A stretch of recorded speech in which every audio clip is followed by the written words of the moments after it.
5টি বিষয় গোপন রাখতে বলা হয়েছে। এই 5টি জিনিস কখনো আপনি মানুষের কাছে প্রকাশ করবেন না, মানুষের কাছে বলা বলি করবেন না। নাম্বার 1, নাম্বার হচ্ছে নিজের ব্যক্তিগত গুনাহ। আপনি নিজে যে গুনাহগুলো করেছেন এগুলো মানুষের কাছে কখনো বলে বেড়াবেন না।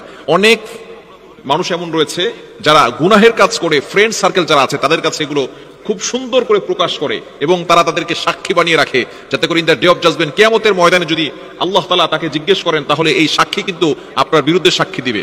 আপনার হাত, আপনার পা, আপনার সবকিছু আপনার বিরুদ্ধে কথা বলবে। সো আপনার বন্ধু কিভাবে আপনার পক্ষে কথা বলবে? খবরদার, নিজের ব্যক্তিগত গুনাহ কখনো আপনি মানুষের কাছে বলবেন না। শুধু আল্লাহর কাছে তাওবা করবেন, আল্লাহ পাক রব্বুল আলামিনের কাছে ক্ষমা প্রার্থনা করবেন এবং আল্লাহ তাআলাকে কমিটমেন্ট দিবেন আমি আর কখনো এই ধরনের গুনাহের কাজ করব না। এজন্য নিজের ব্যক্তিগত গুনাহ কখনো মানুষের কাছে প্রকাশ করবেন না। নাম্বার 2, দ্বিতীয় নাম্বার হচ্ছে অন্যের দোষ এবং অন্যের ত্রুটি, অন্যের গুনাহ যদি আপনি জেনে যান তাহলে এটা মানুষের কাছে প্রকাশ করবেন না।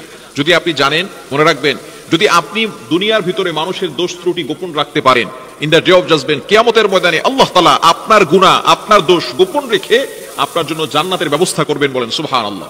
এজন্য অন্যের দোষ ত্রুটি কখনো মানুষের কাছে প্রকাশ করবেন না। বর্তমানে মিডিয়ার যুগ, এই মিডিয়ার যুগে, ইন্টারনেটের যুগে আমরা একজন আরেকজনের কিভাবে গীবত করব, কিভাবে আরেকজনের বদনাম করব, এটা নিয়ে সবসময় পড়ে থাকি। আপনি অন্যের নয়, নিজে কি করেছেন সেটা আপনি দেখেন। অন্যে ভুল কাজ করেছে, অমুক এই করেছে, তমুক এই করেছে, নিজে কতটুকু ভালো কাজ করেছেন এটা আপনি দেখেন। এজন্য অবশ্যই আমাদেরকে স্মরণ রাখতে হবে অন্যের দোষ ত্রুটি, গীবত পরিচর্যা করা যাবে না। আল্লাহ তাআলা পবিত্র কোরআনুল কারীমের ভিতরে নিজেই বলে দিয়েছেন, 26 নম্বর পারা 16 নম্বর পৃষ্ঠার 1-2 নম্বর লাইন, সূরাতুল হুজুরাতের 12 নম্বর আয়াতে আল্লাহ বলছেন, ইয়া আইয়ুহাল্লাযীনা আমানু ইজতানিবু কাসীরাম মিনায-যন্ন ইন্না বা'দায-যন্নি ইসম। অন্যের ব্যাপারে খারাপ ধারণা করা, এগুলো থেকে আমাদেরকে দূরে সরে আসতে হবে। অন্যের ভুল ত্রুটি জেনে গেলেও, দোষ ত্রুটি জেনে গেলেও আমরা মানুষের কাছে ব্যক্ত করব না। নাম্বার 3, তৃতীয় নাম্বার হচ্ছে স্বামী স্ত্রী একে অপরের দোষ মানুষের কাছে বলে বেড়ানো। অনেক স্ত্রী এমন রয়েছে স্বামীর দোষগুলো মানুষের কাছে বলে বেড়ায়, অমুকের কাছে বলে, তমুকের কাছে বলে।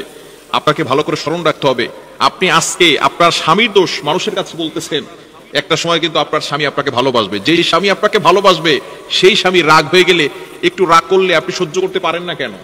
স্বামীর ভালোবাসা ভালো লাগে, আর স্বামীর যে রাগ, স্বামীর যে ধমক, এটা আপনার সহ্য হয় না।